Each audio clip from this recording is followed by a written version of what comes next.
Je voudrais revenir sur le cas que je vous ai donné hier, à essayer de trouver la solution. Donc ce garçon, où tout allait bien dans sa vie, mais il ne comprenait pas pourquoi à chaque fois qu'il sortait, les vendredis, les samedis, il se mettait minable. Il prenait de l'alcool, de la coco, enfin bon, je veux dire, il se mettait minable.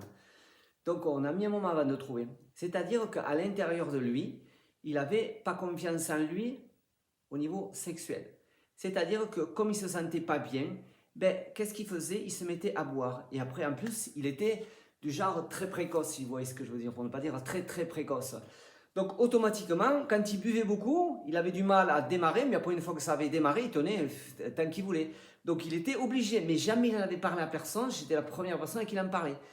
Donc à partir de là, bon, on y a donné un protocole, on y a donné des anxiolytiques, c'est-à-dire qu'il était tellement stressé dans ses relations intimes qu'on a été obligé de lui donner des anxiolytiques. Et grâce à ça, bien sûr, il est plus devenu rapide, voilà. Et à partir de là, comme par magie, il n'avait plus besoin, chaque fois qu'il sortait pour draguer une nana, il n'avait plus besoin de se mettre caisse pour pouvoir aller assumer, assumer ce qu'il devait faire, voilà.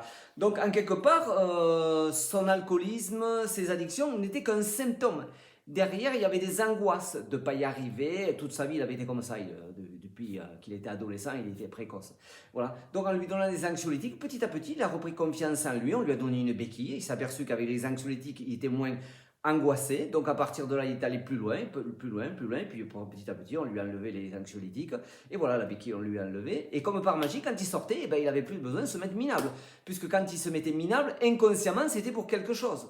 Donc, vous voyez, quoi que vous ayez dans votre cerveau, c'est ce qu'on voit, c'est toujours le symptôme. C'est jamais, alors ça c'est un cas particulier bien sûr, hein, ce que vous voyez c'est toujours le symptôme. La vraie maladie, elle est 3 étages ou 4 étages plus bas. C'est pour ça que c'est très compliqué à trouver.